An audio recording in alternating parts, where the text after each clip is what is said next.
created The Source to be a network for women in business. We want to empower you to reach your individual goals. We want to educate you on all things professional woman, and we want you to be able to network and connect with industry experts. Just real briefly, I know people in here, if you're here for a blogging lunch and learn, then you probably know what a blog is, but for those of you that don't, a blog is a simple, easy to use platform for connecting with and sharing timely and relevant information with customers. It's your direct communication channel. Blogging helps drive traffic to your website, converts that traffic into leads, and establishes you as an authority in your market. And before I introduce our bloggers, if you don't leave here with a girl crush on somebody, then we have not done our job. These ladies are incredible, and they know all there is to know about blogging and about balancing that into your work schedule and into your life. First of all, Laurel. Laurel Donahoo is editor and content creator of the Hive blog. She has experience in both social media promotion and cooperative efforts with brands she loves. Laurel is also the social media director and web store manager at Summer House Interior Design, as well as the creative mind behind their blog. Jessica Simien is digital content creator and public relations and media strategist from Jackson via Baton Rouge. She's the founder of Simien Media Group and the Mom Society. Her self-titled blog is catered to millennial women of all interests. Amanda Wells is the president of Wells & Company, a full-service PR firm specializing in social media management, content creation, copywriting and editing, feature writing, event planning, fundraising, and more. She works to join the elements of creative strategy and storytelling, high-quality content and hospitality, collaboration, and trust. Ladies, please join me in welcoming Jessica, Amanda, and Laurel.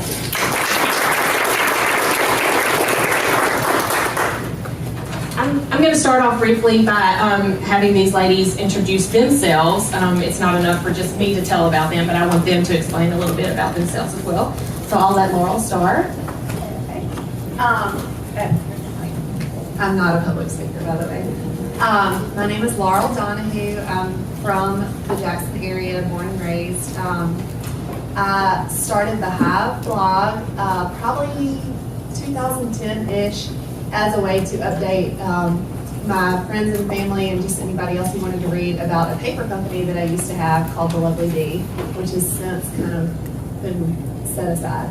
And the Hive kind of morphed from a place to update about my paper business into just more of a lifestyle thing. I started posting about parties I would have, or brands would send me clothes to wear, and so I realized that I really loved the aspect of lifestyle blogging rather than just using it as a business tool to promote my paper company.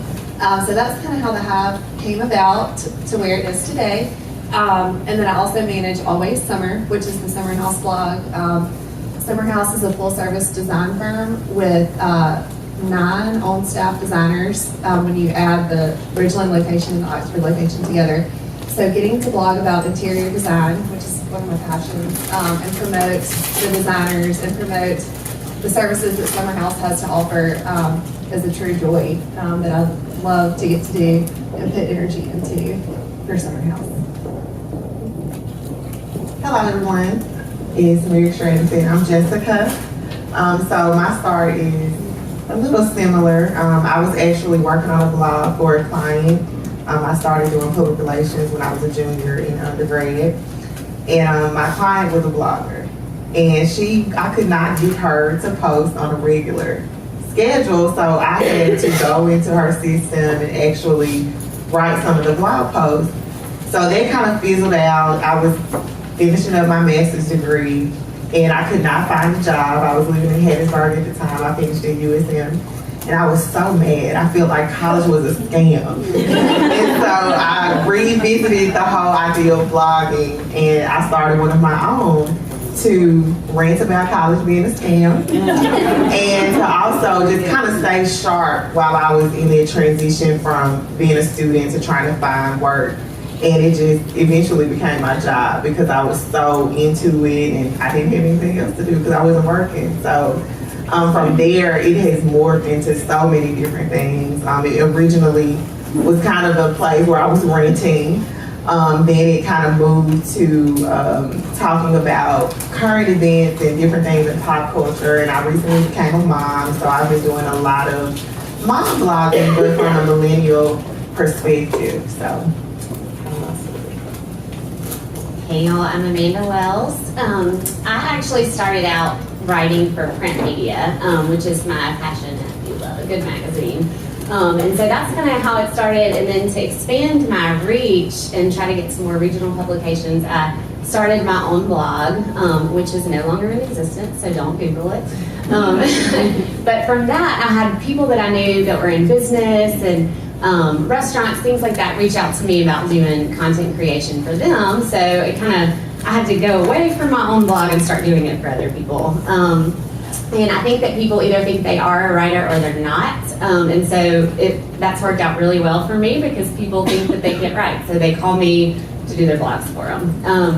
And it's been interesting because my clients have run the gamut of from restaurants to nonprofits to an architect firm. So I get to see lots of different aspects of the business world as it relates to an online presence. So thanks for having us. And one thing that I do want y'all to note is that all of these ladies have come from completely different stages of their life when they started their blog. So it's not something that only one particular person can do, one particular job can do. This is something that anybody in this room can do. So let's quickly get started on our questions. Ladies, how did y'all go from blogging as a hobby, which is how it sounded like most of you started, to blogging as a source of income?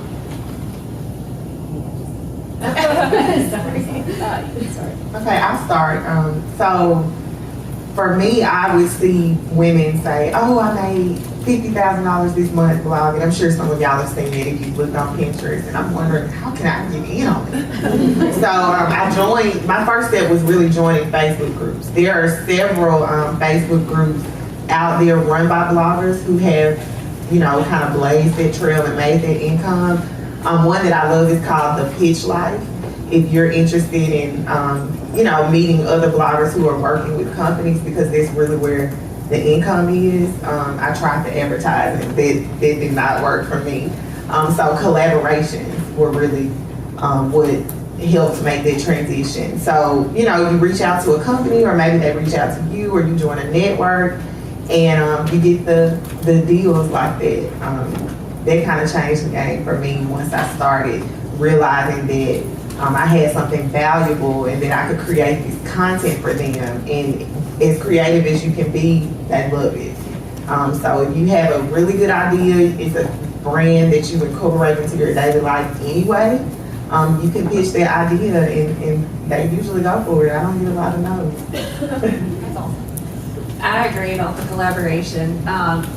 As a lifestyle blogger, I have several different aspects that I kind of try to keep my posting within. And I put a little bit about this on the sheet, but I feel like blogging has really made me kind of come out of my shyness. I'm not afraid to email a brand that I love and be like, hey, I have this lifestyle blog. I would love to partner with y'all. You can send me some free product or you can send me some money. Or both, preferably. And like Jessica said, a lot of brands, especially if you're super passionate about them and can show them where you've posted about them before on your blog, they're usually pretty open to working with somebody who has a passion for their product. And so I found that even if it's just an in-kind thing where they give you product for in exchange for a blog post, that's stuff that I'm not having to buy that I'm going to use anyway. So in a way, that's kind of like making money. And I probably should put a good disclaimer in here right now that I don't make $50,000 a month or a year either. But it is kind of picking up steam, and it's really encouraging when brands are excited to work with you, that you show excitement about. You mentioned the advertisers and working with in-kind. Tell us about pitching yourself and your blog to an advertiser or a brand that you love.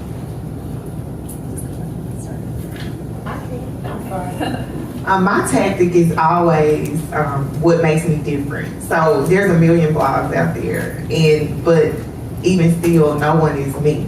So I use that approach that I am, I'm college educated. I'm a new mom. I know nothing about this, and maybe your product can help me. People love to like my posts about my baby. So you really just play up your strengths. A lot of people think that you need high numbers to work with brands, and you really don't. If they see that people are into what you post, if they like it, if they comment, if they share it, that goes much further than having high numbers, even page views.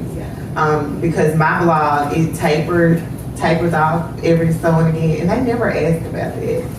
But just putting that creativity, saying, hey, I can reach them in a way that you can't, that's really what they want to know. Are they going to get their return if they send you this $100 product and $250 to take this photo? Are people going to actually, take some action? So pitching is, you got to get over the fear of hitting send, because most of them are not going to tell you no. And that's the thing that I learned once I started doing it. Like you said, I got out of my shyness, and I just started emailing literally everything that I saw in my house. I'm like, ooh, I use that detergent. Let me see if they'll send me some. And it's literally how it happened. So I'm usually on the other end of that. I'm usually working with the companies that people are contacting and wanting to use their products, or I am involved in a restaurant and people want to send in their influencers and take photos and things like that. And so I agree, telling them why you're different and why, who your audience is. Like that's what I want to know, is I want to know who is reading your blog. Yeah, and how does that benefit my business? I think that's important. Like talking about how you're unique definitely goes much further than telling them your numbers.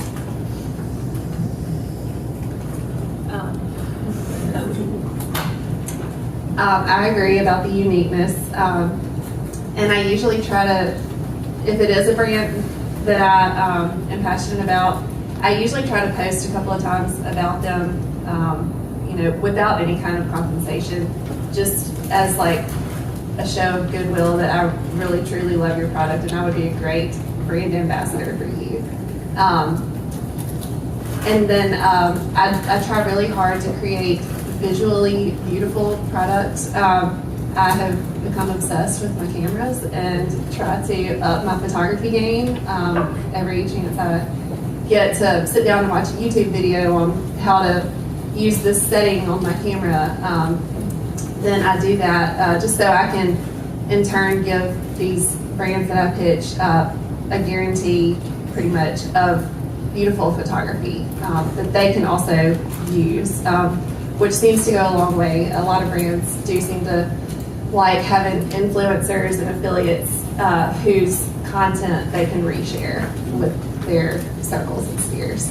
So, and we are all professionals here, and one of the goals of the Source is to help women grow professionally. And how do you convert the casual reader into a customer, someone who is going to go purchase a product or service? If you're representing someone, or if you're using a brand that you love, what's a strategy that you use to try to influence someone to actually go purchase the product? Affiliate links. Signing up for affiliate programs. Explain what that is. Okay, so there are several companies out there. Skimlinks and ShareASale are a couple that I use, who represent thousands of brands, all the way from Nordstrom to Walgreens to anything in between. And when I post about, let's say, a pair of shoes, for example, that I ordered from Nordstrom and I just love, if I create an affiliate link through Skimlinks and embed that into my post, when people click on it, I get a few cents just from the click alone. And then if a purchase is made, the brands get to choose how much commission they kick back to the blogger who's webpage was the origin of the sale. So just putting links anywhere and everywhere you can, while continuing to be genuine. I think that's that's a fine line to kind of teeter on, because you want to be you and you want to be genuine, but you're putting a lot of work into this post and you want to make a few dollars off of it. So I like to do, I have a section on my sidebar where I try to rotate products that I particularly love or would love to have, and put affiliate links with those products. So when people click on those and purchase them, I get a small commission. Or if they click on them and don't purchase, I at least get a 10-cent kickback for the click. And those add up when you have lots of people viewing and clicking. So it just kind of, it's little things that kind of add up as far as the clicks and the affiliate marketing. I don't really do a lot of converting the customers for the brand. For me, it's more for me. So I mean that if I have an event or something, I want to make sure they come. So what I like to be relatable. A lot of the public is really smart now on social media. Everybody knows when it's an ad, and then having to disclose that it's an ad doesn't make it better. So a lot of people tend to scroll over it sometimes. So I try to just do a good mix. You have your photo, you have your link, but throw in a video, do an Insta story, kind of mix it up a little bit so they're seeing it a lot, but in different forms. And I can't really ignore that. One thing that I did a campaign with At Home, the home designing store. And so after I did it, I'm like, I want to work with them again, so I got to figure out a way to prove to them that people are paying attention. So I got testimonials. And someone I knew redesigned their whole office from At Home because of me. So now I have that in writing so that I can say, look what came of this post. It may not be a lot of people, but this is one person who decked out their entire office from your store because of these blog posts. So it's kind of the same as you would do with your business, collecting testimonials and really just being relatable, hitting them from different ends, maybe a 30-second clip video of you testing it, you shopping in the store, you actually using it on Insta story, then saying, hey, go check my feed and like this post. It's a lot of work. We were talking about that earlier. It's a lot of work, but if you can get that good mix and do it ahead of time, it'll really pay off. Yeah, I'll just kind of reiterate what both of you hit on. Being authentic is the key, because people aren't stupid. They definitely can see, if you're pushing something that you don't believe in, like, they see that. So don't waste your time doing that. Definitely stay true to yourself, because people are reading your blog, whether you're a business, whether it's a personal blog, they're reading your blog because it's you. And so definitely staying true to things, to using products that you would use anyway, or new products that you love, but not something that you don't love. Don't waste your time doing that. I'm sorry, go ahead. One more quick thing. As far as Summer House, we use the blog not really so much to make direct sales, but just to kind of educate the public on what we can do, because it's really more of a service-based. We do sell product, but we want our designers to get in people's homes and have an influence over their entire home, and of course, hopefully sell them some furniture, but also just put their design expertise out there. So if you do have a business that is not specifically product-based, a blog is still super important for just establishing yourself as a professional in your field, like Mary Stratton touched on earlier. Each one of you has mentioned this in kind of a different sort of way, but how do you strike that balance between staying true to yourself and also listening to your readers, giving the people what they want? I love a good survey. About once a year, I do a Survey Monkey survey. It's a little more in depth, and I try to give the people who take the survey some kind of little freebie, or I think I did a printable something or another. I can't even remember. Just to kind of thank them for taking 2 minutes out of their day to do the survey. But then Insta Stories now has a poll option. If there's two things that you're kind of, should I do this or should I do that? Ask your followers on the poll. I mean, those polls are awesome, and they expire in 24 hours, so you get an answer pretty quick. I pay attention to my analytics a lot. So I use Google Analytics to see what they're looking at. Because some of my posts, some people, it'll, fly around the internet and then others, nothing.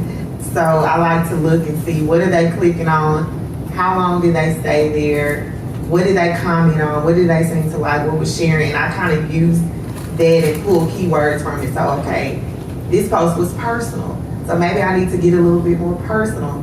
This one was about behind the scenes. Maybe they want to see the process. So using their actions to kind of gauge what they like. I would say, kind of like how Laurel was talking about Summer House, most of my clients, they are using a blog to establish themselves as like a knowledge leader in whatever their field is. And usually the way we decide what our readership wants to hear is I talk to whatever person in that business is client facing, and they're the ones having the everyday conversations with their clients. They're the ones that know the questions they're being asked, and so then we turn it into a blog post.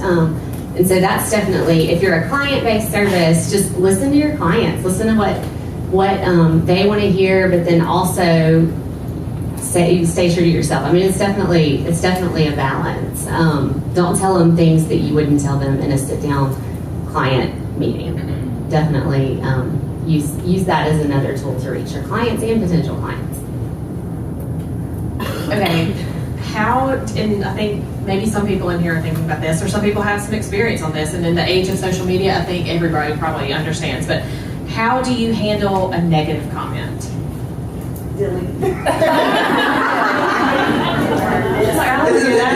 I definitely, I say moderate your comments. Just so that you can have a filter, because you don't want something negative out there and then by the time you see it, other people have already seen it. So I moderate the comments on my pages and my blog, and also the ones that I work on. But if it's something that you feel that you should address, or if it's a situation with a client that you should rectify, doing that publicly can do a lot for your brand and your business, and make them feel like, okay, they care. They didn't just erase it. They talked to me and they fixed it and they did it right then and there. I was a PR major in college, so this social media was not as big when I was in college. It really wasn't even around when I was in college. So I am of the mindset that you should never ignore a comment, negative or positive. I mean, obviously you want to thank people for their positive comments, but if somebody took the time to comment publicly, we're talking about public comments here, to comment on whatever they are upset about out loud, then others might possibly feel the same way. So I always try to respond just to kind of put out there where we're coming from. Today, for example, on Summer House's Facebook, I posted about our new arrivals that have come to our web store. And somebody commented, why is everything so outrageously expensive? And I know other people are probably thinking that, and it was a little bit of a shock because usually we do get mostly positive comments. But I took the time to reply and say, like, we take a lot of time to source really great product that we stand behind that's going to last you for generations. A lot of our stuff is one of a kind. There comes a price tag with that. But we provide a beautiful shopping experience. There's a price tag that comes with that. So just kind of put out there where you're coming from. I think tackling the negative comments head on is the best way to do that.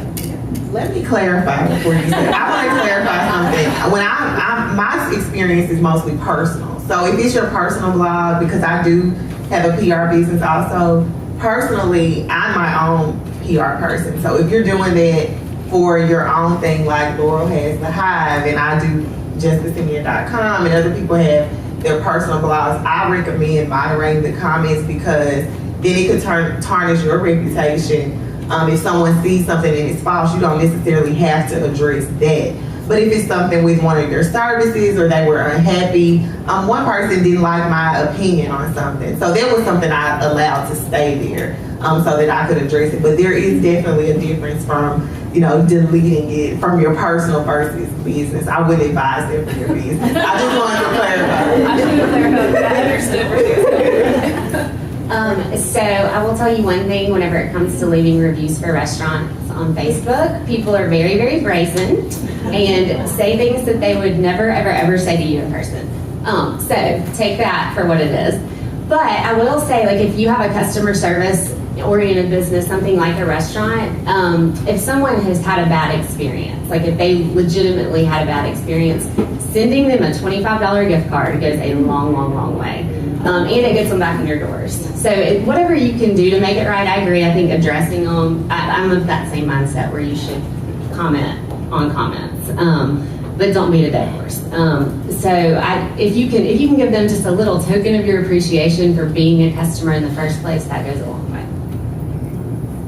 Tell us about, I think maybe it was Jessica that you mentioned earlier about the consistency. How much is enough for to say my blog posts consistently if you're pitching to someone, or you want to establish that readership who is excited about the post and knows that you always post on X, Y, or Z? What's the good strategy for that numbers game?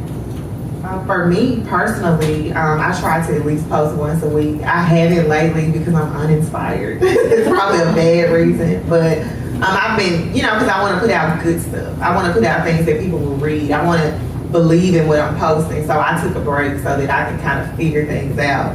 But I try to do it at least once a week.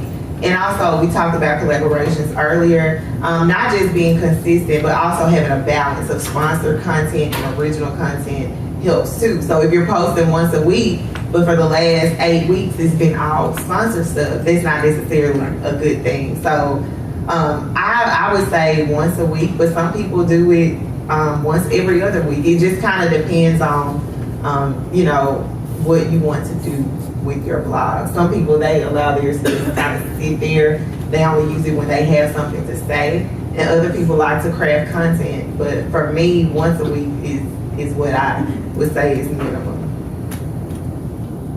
I don't particularly have a posting schedule for either of the blogs that I manage. I do try to post at least once a week on each of them. Ideally, for the Hive, I post 3 to 4 times a week.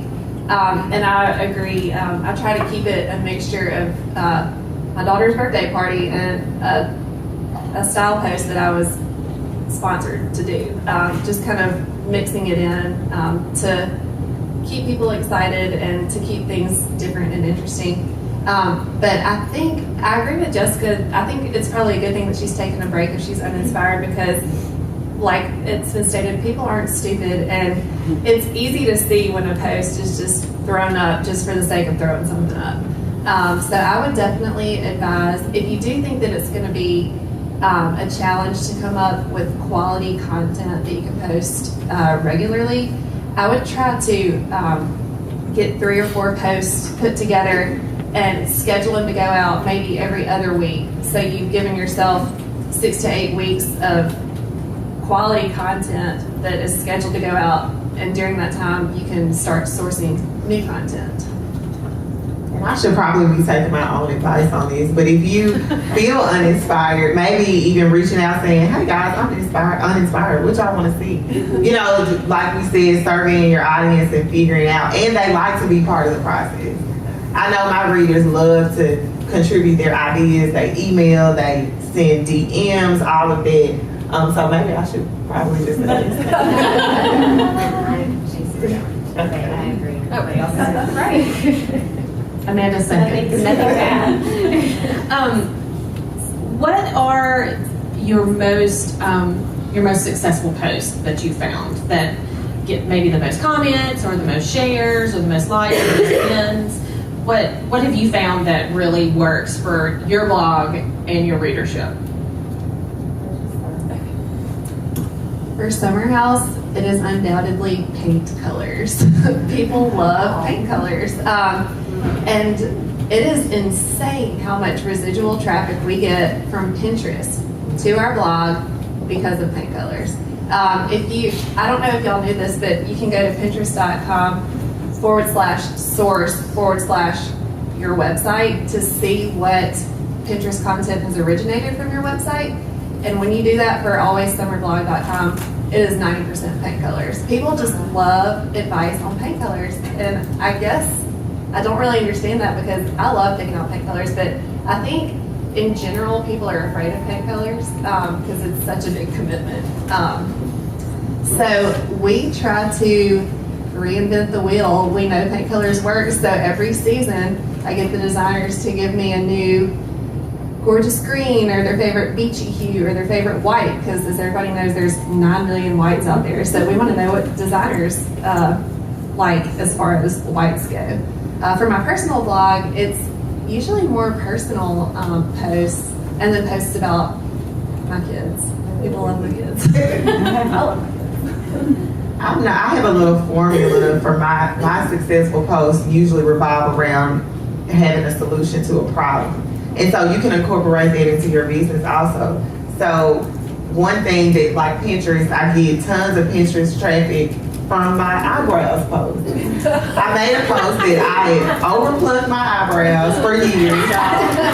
And I wanted to grow them out, but I was terrified of what I would look like. So the problem was my eyebrows are overplucked. I need to grow them out. Now here's how I'm gonna do it. And so, I mean, that post was years ago, but it's still one of my most read posts. So the problem was the eyebrows, and then I gave the solution. And another one, I worked with Racetrack, which is a line of convenience stores. And so the problem with that was when you go to the gas station, maybe you're hungry, you want a snack, but who wants to eat gas station food? So the Racetrack, they had just started a line of gourmet fresh foods inside their station. So that was the solution to the gas station problem. So you go, and now we got dinner because we can order it at a kiosk. It's made to order. And that was a sponsored post, but people really, really loved that idea of being able to go somewhere and fix that problem of not having to make several stops, especially when you have a kid with you. So problem solution for me, not paint color. I'll kind of reiterate the authenticity thing. This goes back to being authentic. One of my clients, they do disaster recovery, and one of their employees had written her personal story about Hurricane Katrina, and that one blew everything else out of the water. So I think people love to hear about the people that they're working with. We're in a day and age where we have email relationships with everyone that we work with, and so actually like seeing a face and hearing personal tidbits about people is a good thing. For another client, we've done team spotlights that have been really, really successful, where you just ask, what are your hobbies and things like that. People just talk about themselves, and that goes a long way for a business where everything's not just all business. First, for the ladies or gentlemen in here who are interested in blogging and this really rings true to them, what do they do? What do they do next? What's their first step into starting their own blog? Okay. Personally, I would decide, if you're going to do it on a personal, from a personal perspective, I would decide what do you like? What do you like to talk about? What's your theme? What gets you excited? And from there, how could you put it into a topic area and something that you would be able to talk about for the long haul, that you could get creative with and incorporate video and maybe face-to-face meetings and storytelling. That seems to be what stops a lot of people, just finding the direction. And then if you like everything, like me, you can just go from a lifestyle point of view, because everything is life, it's products, it's fashion, it's our kids, and you can incorporate it that way. But I would say the starting point is to figure out what you like, what you can be excited about, writing about, and then from there, getting into more of the technical things about buying your domain and all of that. I would agree with that, just kind of nailing down what you want to talk about, and is it something that you can talk about for here another time. And also, practically speaking, I use WordPress as the host of my blog, and I find it to be super user-friendly. I have some genius web designer friends who are sweet in helping me incorporate it into other domain, like linking from this domain to this domain, and then all being kind of under the same umbrella. I don't even know what I'm talking about because I don't understand that. And then also Squarespace is really easy to use. I built my husband's law firm website like in an afternoon, and it had the option for a blog from Squarespace. So there's a lot of really easy do-it-yourself options out there as far as like the technical, getting your domain and putting a web page together that people can look at. The first thing I usually ask my clients is, what makes you unique? Why are you different from someone else in your field? And I think capitalizing on that, like when you think about, it's like from a blogging perspective, really capitalizing on that one thing that makes you different. And then also really think about the time commitment, because people, like we were talking about, people don't realize how much time and effort has to go into maintaining a blog and the social media presence that has to go along with that. I've had struggles in the past with clients that want to do it and then they don't want to be consistent with it, and that's pointless. That's a waste of your time and money. So definitely think first about the time commitment that is involved in that. I would also advise writing for someone, just to kind of test the waters. A lot of sites, they take contributors. So maybe if you want to see if you do have the time, or if you can even come up with a story, if you can take the good photos, reaching out to someone in a similar field and offering to do a guest post could kind of give you an idea of what it would be like. Can y'all tell us about integrating other forms of social media, via Insta stories or Facebook posts? How do y'all do that while maintaining a consistent message? One thing that could be probably helpful for you, if you have your story or your post, you can decide in advance, what is my caption going to be on Instagram? Okay, so now that I have my caption and my hashtag, this is my photo that goes with that part. How can I turn it into a story? So maybe, for instance, my last blog post was about Black History Month and how it has evolved in meaning for me. So I could do an Insta story like, hey, do y'all care about Black History Month? Like, who are your favorite history icons? And then they respond. And then on your page is the photo that was on your post. And then on Facebook, you can just figure out what pieces of your story you want to put where. And I think that'll give you enough to kind of work with, so that you don't feel like we were just talking about that. Sometimes I post everything on all the channels instead of kind of making it unique. So, I can leave my questions for Insta Story because it's a poll and people usually respond. And then I can direct them with the link by the actual post. Am I making sense? Okay. And then if I want to do YouTube, maybe I can offer some commentary about the post. So if you want to know a little bit more, head over to my YouTube and where I'm just talking about it. I love that concept, and I've never really thought about turning an Instagram into a blog post. I'm the complete opposite. I usually love to get together a great blog post with lots of photos, and then share these two photos on Facebook and this different photo on Instagram and this other photo on Insta Stories, or maybe screenshot. New blog post is up on hiveblog.com. Go to the link in my bio. But I think that social media should definitely be like an extension of your blog. Maybe if you struggle with captions like I sometimes do, I just take what I think is like the best sentence out of my actual post and use that as my caption on Instagram. And then Pinterest, I feel, really elongates the life of a blog post, because Pinterest is essentially a visual search engine. And Pinterest is organized in columns, so if you can get at least one really great vertical photo that's going to take up more space in a column than just a small horizontal photo, that will really kind of extend the life of your blog post, because people are going to continually, and you can use hashtags on Pinterest, which is really cool, I think. And then I'll stop. You can put direct links in your captions on Pinterest that are clickable, which has not always been the case.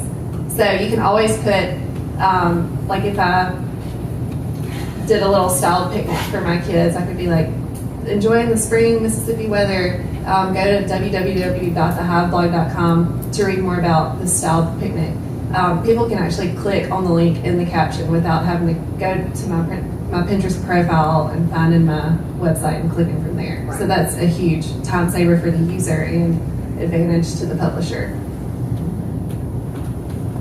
I would just say, because those were great answers, I would just say keep your finger on the pulse of how social media is changing, because it changes non-stop and it's really hard to keep up with lots of times.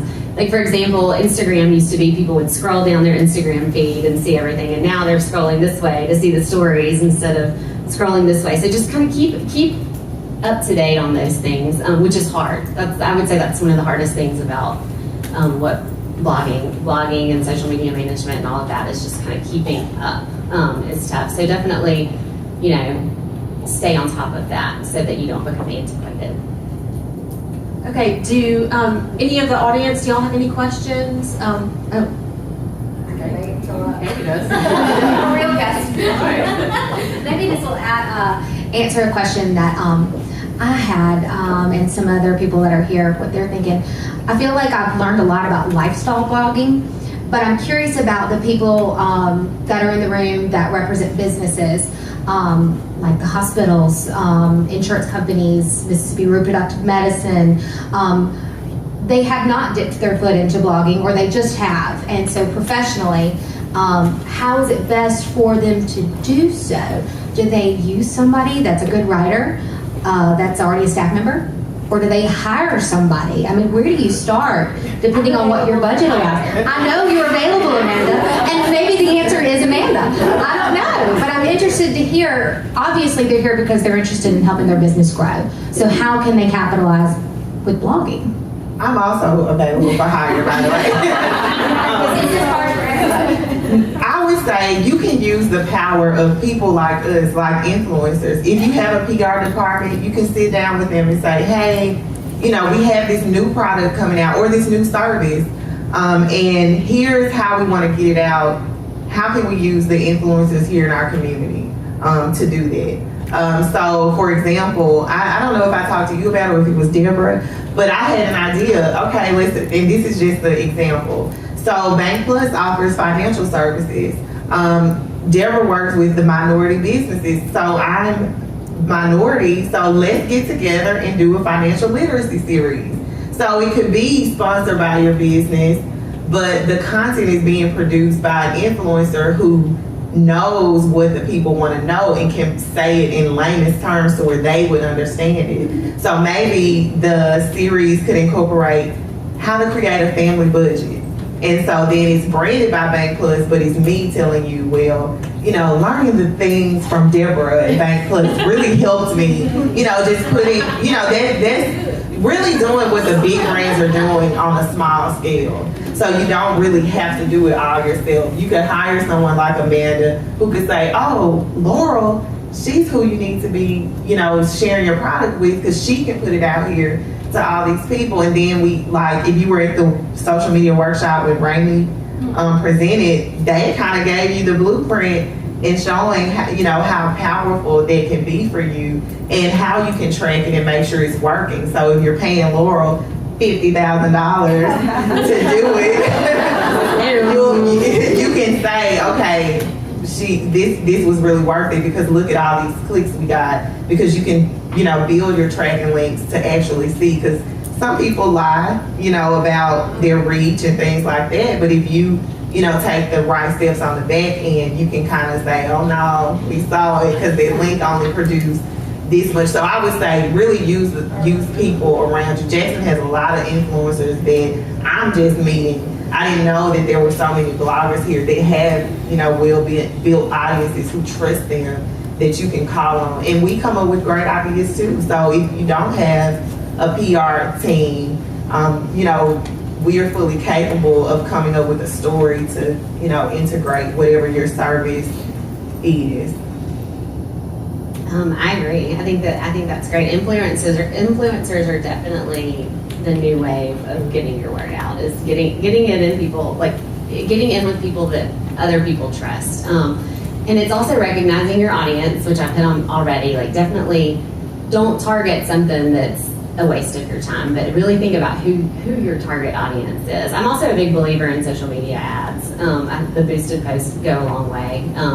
because we are all scrolling through our Facebook feed all the time. So I definitely think that's helpful. I also think looking at your own teams, and we all are pretty savvy on social media these days. So looking at your own teams, if you don't have the budget to hire someone new, looking at your teams and really talking to them about how they get their information and things like that. You know, the people around you are valuable. So definitely tap into that in ways that you might not have before. I agree with all of that. And just to kind of offer a different perspective, when Summer House, for example, started their blog, I was a designer's assistant. And our owner, Lisa, had kind of toyed with doing a blog, and she did not have the time to do it herself. And she was like, well, you take decent pictures, you're a decent writer, why don't you do the blog for us? You don't have to post on it that much. Well, so we posted, you know, maybe once every couple of weeks. And it started getting some pretty great feedback from our audience. And so just over the course of time, Always Summer probably started 8 or 9 years ago. I have they've since hired a new design assistant for that designer, and I am now, my sole position is to manage the social media and do the blog and do the web store. So like Lisa did, maybe you can find somebody on your staff who would do a halfway decent job. And then if it goes really well, promote her and hire somebody else new. And so that would maybe make sense as far as if you want to test the waters without completely hiring a third party or a new employee. Sorry. Anybody have any questions? Yes, my young son does a vlog. Is that a video version of a vlog? Yeah. A vlog, everyone? Vlog, right? Videos of Yeah, it's a video version, but a lot of people, it's kind of just their everyday life. So I take it to mean, okay, this is my everyday life. But it could also be used in place of a blog post. Okay. And another thing, he's trying to convince me that advertising dollars are going this way as far as social media. You know, we all see the pop-ups and everything, and that things like TV ads, because people can fast forward through those, are going to be a thing of the past. Do you agree with that? Your son is so smart.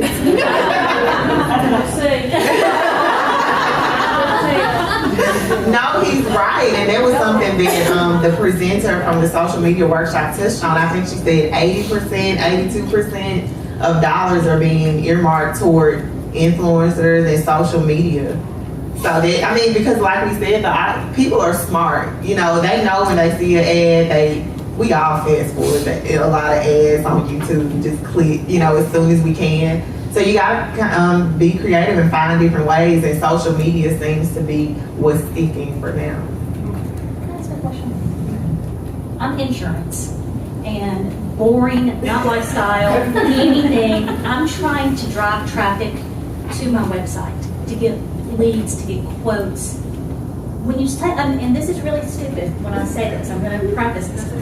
How do you start? I mean, you say, okay, go to WordPress. Who's going to read that off of WordPress? How do I where do I post it? What do I do? How do I link it to a website? Anybody?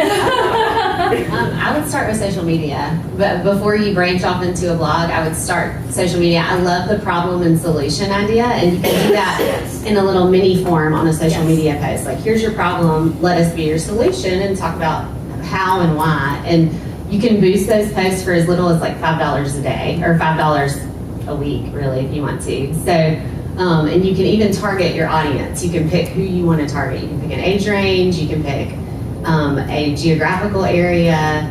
So, I mean, I think I would start there and just set a small budget and see how much traffic you get to your website from that.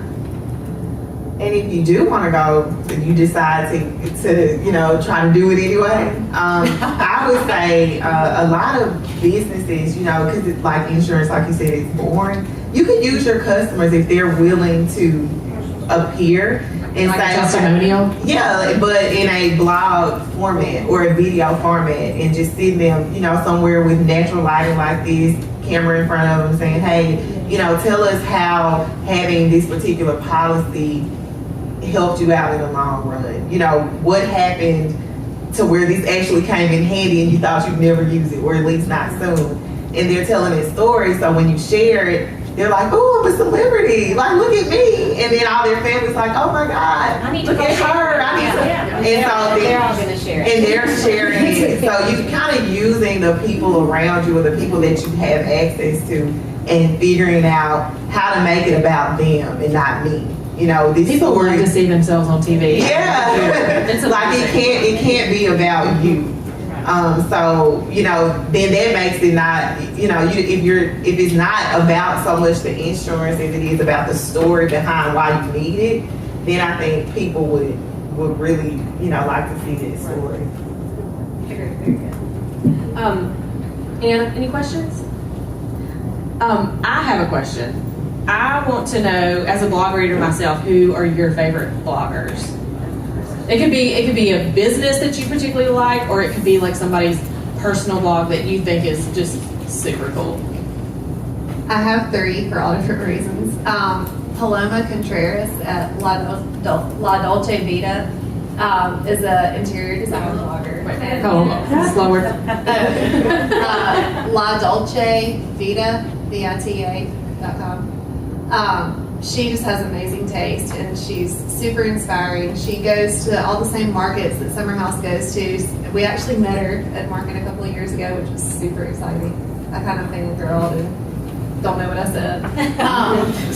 But then as far as lifestyle, there is a blogger named Samantha who has couldIhavethat.com. And she and I were pregnant at the same time, so I loved following her. Her daughter is about a month older than my son.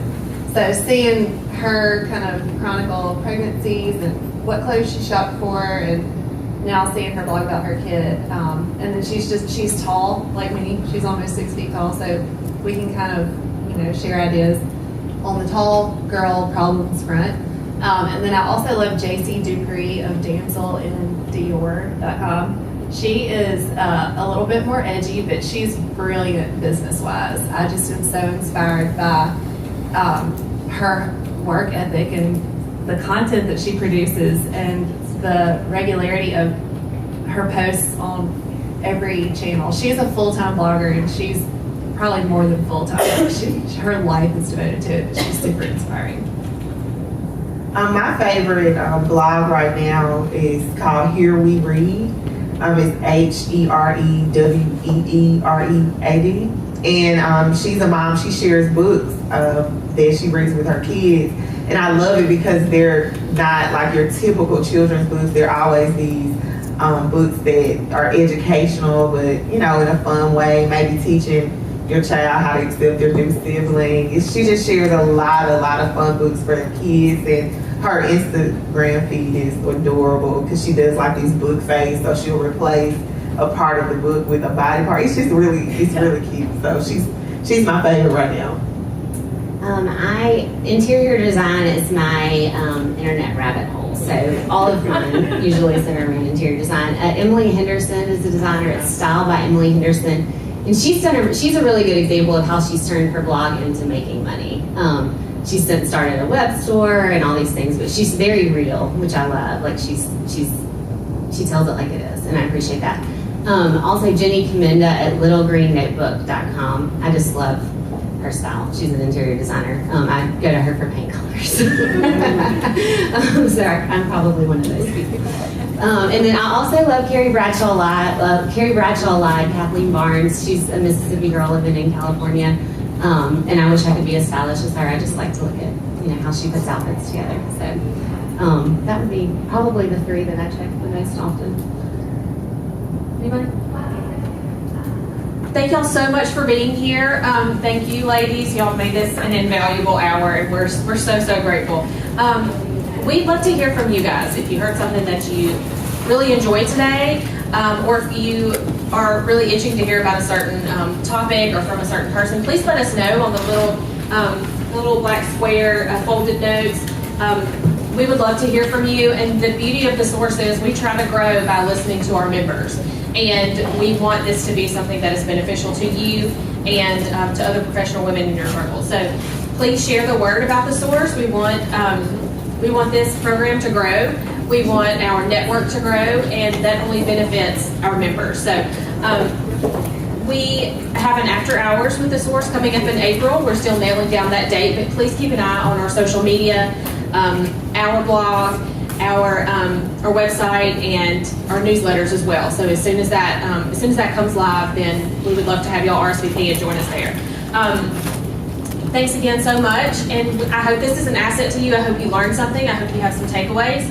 Please make sure you grab one of Laurel's sheets that she so kindly put together for us, and feel free to stick around if you want to fangirl with some of these ladies. So thank you again so much. We appreciate you being here.